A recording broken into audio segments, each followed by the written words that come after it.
Welcome back to विद्यार्थी। मैं हूं आकांक्षा, आपकी साइंस टीचर, और क्लास 8 का चैप्टर नंबर 2 हम कंप्लीट कर चुके थे। हम कर रहे थे इसके क्वेश्चन आंसर, और पार्ट 1 हम कर चुके हैं जिसमें हमने निपटा दिए 5 क्वेश्चन आंसर। अब हम करने वाले हैं आगे का पार्ट 2 क्वेश्चन आंसर का, जिसमें होने वाला है क्वेश्चन नंबर 6 एनसीईआरटी का। तो शुरू करें, चलिए आइए शुरू करते हैं। तो भैया क्वेश्चन नंबर 6 क्या कह रहा है आपसे?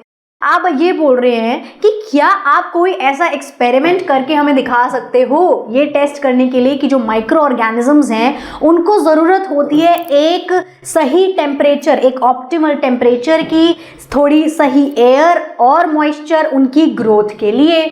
तो एक्सपेरिमेंट हमें करना है, हम क्या कर सकते हैं? हमें कोई ऐसी चीज़ें लेनी होंगी जो हमारे आसपास इजीली अवेलेबल हो, है ना। तो चलिए मैं बता देती हूँ, एक्सपेरिमेंट आप खुद भी कर सकते हैं वैसे तो, ठीक है, बड़ा ही इजी होने वाला है। आपके मन में अगर कोई और टाइप का एक्सपेरिमेंट आए तो आप खुद से वो भी लिख सकते हैं, ठीक है। मैं आपको बता देती हूँ कि भाई मैंने क्या प्लान किया है।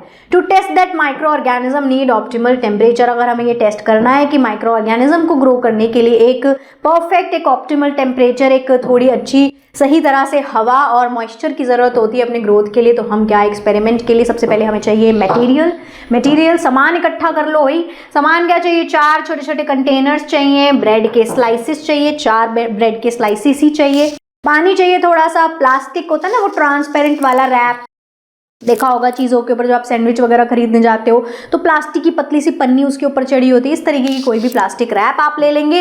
और थोड़ी सी वार्म प्लेस, ठीक है, ना ज़्यादा ठंडी ना ज़्यादा गर्म, या नियर अ हीटर मान लो, हीटर के थोड़ा पास। उसके अलावा एक कूल जगह भी चाहिए, जैसे कि रेफ्रिजरेटर, फ्रिज तो सबके घर में है। और एक नोटबुक ले लेंगे ताकि हम ऑब्जर्वेशन को लिख लें, वरना लिखोगे कहाँ, भूल जाओगे फिर, ठीक है। अब स्टेप्स क्या फॉलो करने हैं आपको? सबसे पहले आपको ले लेना है 4 ब्रेड स्लाइस को, उसको लेबल कर लेना है ABCD, सिंपल, ठीक है। कंटेनर्स के, उनके ब्रेड पे कैसे पेन से लिखोगे ना, कंटेनर्स में उसको रखोगे, कंटेनर को पे ABCD डाल लोगे, ठीक है। अब कंटेनर A जो है ब्रेड का, उसमें आप थोड़ा सा पानी छिड़कोगे ब्रेड के ऊपर और उसको लूज छोड़ दोगे, प्लास्टिक के रैप को हल्का सा रैप करके लूजली उसको पैक करना है, ज़्यादा टाइट कस के पैक नहीं करना है, ऐसा छोड़ देना है कि थोड़ी बहुत हवा अंदर बाहर आ जा सके।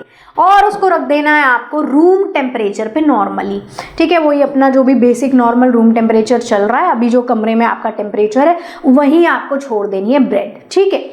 अब अगला आपको क्या करना है, कंटेनर B ले लेना है, उस पर फिर से आपको थोड़ा सा पानी जो है ब्रेड पे स्प्रिंकल करना है, छिड़कना है ऐसे ठक ठक करके, सील कर देना उसको प्लास्टिक रैप से अब टाइटली, कि भैया हवा आ जा ही नहीं सकती, इतना टाइट पैक कर देना है ब्रेड को, ठीक है। ब्लॉक कर देनी है एयर आपको बिल्कुल, और उसको भी रूम टेम्परेचर पे छोड़ देना है। अब कंटेनर C आपको लेना है, उसमें आपको फिर से क्या चीज़ करनी है, इसमें आपको अभी वाटर ऐड नहीं करना, बिना वाटर वाला है, डिफरेंस तो लाएंगे ना।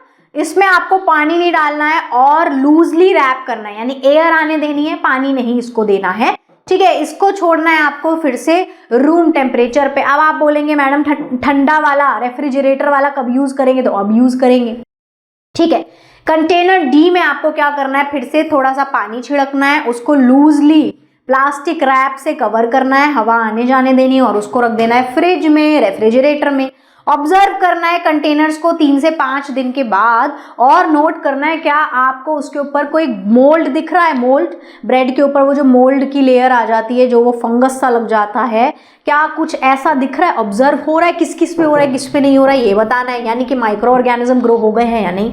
तो कंटेनर A को तो हमने सब कुछ क्या दिया था, हमने इसको दिया था भैया कंटेनर A में इन्होंने देखा कि थोड़ी बहुत उसमें ग्रोथ जो है हो रही है, ठीक है। तो क्यों? क्योंकि उसके पास एक ऑप्टिमल मॉइस्चर था, पानी हमने छिड़का, उसके पास हवा भी थी, लूजली पैक हमने छोड़ा था, और उसको हमने रूम टेम्परेचर पे यानी एक ऑप्टिमल टेम्परेचर पे छोड़ दिया था, हल्की सी वार्म प्लेस पे, है ना, हल्की सी वार्म प्लेस पे छोड़ दिया, एयर जाने दी हमने उस पे पानी भी डाल दिया, मॉइस्चर भी दे दिया। तो वहाँ हमें क्या नज़र आया कि ब्रेड पे मोल्ड ग्रो होने लग गया है, ठीक है। अब कंटेनर B में थोड़ा सा, या फिर नहीं आपको अच्छे से दिखेगी, हो सकता है थोड़ी सी हो या ना के बराबर हो, क्योंकि वहाँ हवा नहीं जा पा रही थी, क्योंकि टाइटली हमने उसको रैप कर दिया था, हवा को ब्लॉक कर दिया था। तो जब एयर अच्छे से नहीं मिली तो micro organism lack of air की वजह से ग्रो नहीं कर पाए। अब तीसरे कंटेनर में थोड़ी सी या नो ग्रोथ हुई फिर से, क्योंकि यहाँ मॉइस्चर नहीं था, पानी नहीं छिड़का। जब एक भी चीज़ की कमी हो जाएगी तो वो जो माइक्रो ऑर्गेनिज्म है वो जिएंगे कैसे? अगर हमें हवा नहीं मिलेगी सांस कैसे लेंगे? अगर हमें पानी नहीं मिलेगा तो भी कैसे सर्वाइव करेंगे? खाना नहीं मिलेगा तो भी कैसे सर्वाइव? मतलब सब कुछ ज़रूरी है ना हमारे लिए भी, ऐसे माइक्रो ऑर्गेनिजम्स के लिए भी तो सब कुछ ज़रूरी है। उनके सर्वाइवल के लिए जो बेसिक नीड्स है वो तो उनको चाहिए ना।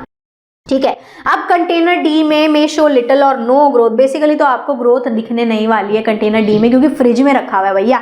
फ्रिज में जब मम्मी 4 दिन के लिए ब्रेड रख देती है, इतनी जल्दी सड़ जाती, खराब हो जाती, कुछ हो जाता है, उस पर फंगस लग जाता है? नहीं ना, फ्रिज में तो सेफ ही रहती है। ठीक है, बाहर रखी हुई छोड़ दोगे तो जरूर खराब हो जाएगी, है कि नहीं ये चीज? तो डी वाले में भी कुछ होने नहीं वाला है। तो इससे प्रूफ हो गया, इससे एक्सपेरिमेंट से कंक्लूजन क्या निकला? यही प्रूफ हुआ कि बैक्टीरिया को अपनी ग्रोथ के लिए एक सही प्रकार का टेम्परेचर, एयर, मॉइस्चर ये सब चाहिए होता है, तभी वो रैपिडली जो है मल्टीप्लाई या ग्रो करते हैं। ठीक है, हेंस प्रूफ हो गया अब हमारा ये। आगे देखिए, आपको कोई दिक्कत समस्या परेशानी पढ़ाई लिखाई में आती है तो ई विद्यार्थी प्लेटफॉर्म आपको दे रहा है फ्री डाउनलोड। तो फटाफट से जाइए, सोच क्या रहे हैं, डाउनलोड कर लीजिए जो भी आपको चाहिए हो। ठीक है, चलिए अगला क्वेश्चन देखते हैं, क्वेश्चन नंबर 7। तो आपको 2 स्लाइस ले लेनी है ब्रेड की, ये भी थोड़ा सिमिलर सा एक्सपेरिमेंट है। एक आपको अपनी किचन में सिंक के पास प्लेट में छोड़ देना है, दूसरा आपको क्या करना है, फिर से फ्रिज में रखना है। ठीक है, 3 दिन बाद आपको ऑब्जर्वेशन जो है करनी है। तो जो सिंक के पास रखा हुआ होगा वो देखो इस तरीके से अजीब सा कुछ एक ग्रीनिश ब्लैकिश ये स्पॉट्स, ये पूरे में ऐसे, और थोड़े यहाँ पर वाइट वाइट, और ये कुछ ऐसी सड़ी सी इस तरीके की नजर आती है ना, देखी होगी सबने ये ब्रेड, है ना, ऐसी आपको नजर आएगी। और फ्रिज वाली आपको ऐसी ही दिखेगी, या फिर मिनिमल सा कुछ हो तो हो, वरना सही रहेगी, एकदम सेट रहती है।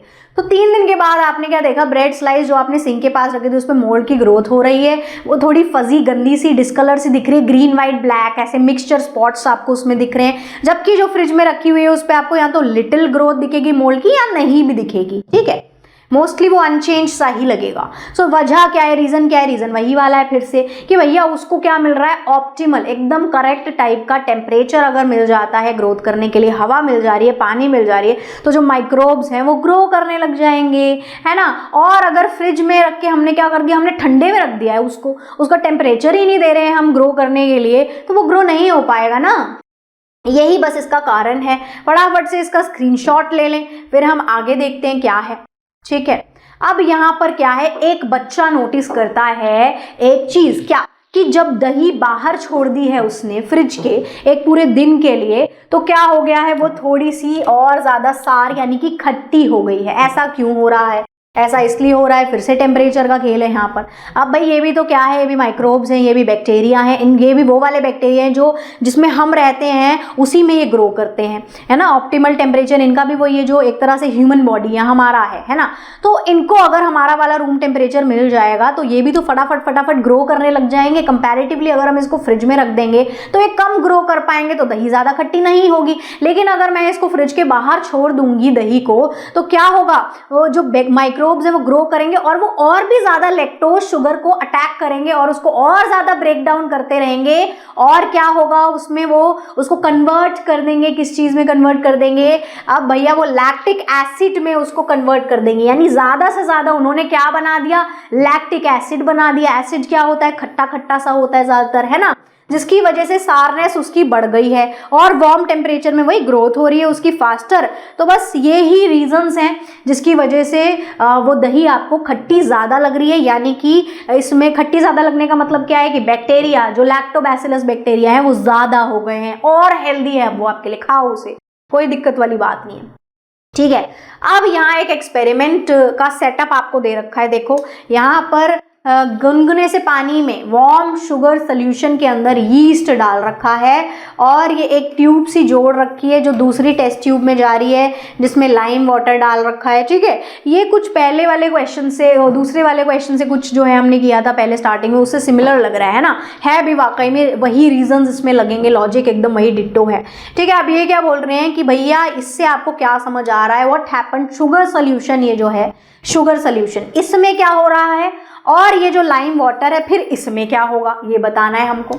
तो सबसे पहले जो फ्लास्क ए है यानी कि ये वाला शुगर सोल्यूशन वाला, इसमें क्या है, यीस्ट है। जो यीस्ट क्या करेगी, फर्मेंटेशन का प्रोसेस चालू कर देगी भैया, तोड़ना चालू कर देगी। शुगर है, शुगर को तोड़ेगी, कॉम्प्लेक्स शुगर को सिंपल शुगर बनाने का प्रोसेस चालू करेगी। तो यीस्ट ब्रेक डाउन कर देगी शुगर को into alcohol and carbon dioxide gas. तो वो इसको किस में कन्वर्ट करेगी, अल्कोहल और कार्बन डाइऑक्साइड गैस में कन्वर्ट करेंगे, ठीक है, यीस्ट जो है। और इससे जो गैस की बबल फॉर्मेशन आपको उस ट्यूब उस सोल्यूशन में बबल बबल से दिखेंगे आपको, यानी कार्बन डाइऑक्साइड गैस रिलीज हो रही है। ये तो हो गया फ्लास्क ए का। अब ये बोल रहे हैं टेस्ट ट्यूब बी में आपको क्या दिख रहा है। जो टेस्ट ट्यूब बी है इसमें आप क्या ऑब्जर्व करोगे, इसमें हम ये ऑब्जर्व करेंगे कि कुछ घंटों बाद जो टेस्ट ट्यूब बी थी वो थोड़ी ट्रांसपेरेंट थी, कुछ घंटों बाद वो मिल्की मिल्की सी व्हाइट कलर की दूध जैसी या थोड़ी क्लाउडी आप बोल सकते हो दिखने लग जाएगी। क्यों, क्योंकि धीरे धीरे से वो जो जुड़ी हुई है ऊपर जो ट्यूब जुड़ी हुई है ना दूसरी टेस्ट ट्यूब में, वो धीरे धीरे से वहां से जो गैस है, जो कार्बन डाइऑक्साइड के बबल ऊपर उड़ रहे हैं, वो धीरे धीरे उस ट्यूब से किस में जाने लग जाएंगे, उस टेस्ट ट्यूब में जाने लग जाएंगे। आप देख लीजिए एक बार, ये जो छोटी सी जोड़ रखी है, इससे जो है जब गैस के बबल्स यहाँ पर उड़ रहे हैं, गैस ऊपर निकलने लग जाएगी, धीरे धीरे वो यहाँ से यहाँ चली जाएगी। जब वो चली जाएगी टेस्ट ट्यूब बी में, तो जो उसका कलर है वो चेंज हो जाएगा, वो मिल्की अपीयरेंस देने लग जाएगा लाइम वाटर, क्योंकि उसके साथ कार्बन डाइऑक्साइड का रिएक्शन हो गया। अभी वो था कैल्शियम हाइड्रोक्साइड, अब वो बन गया है कैल्शियम कार्बोनेट, है ना। इस वजह से जो है उसका कलर चेंज हो जाएगा, यानी इससे पता चलता है there is a presence of carbon dioxide,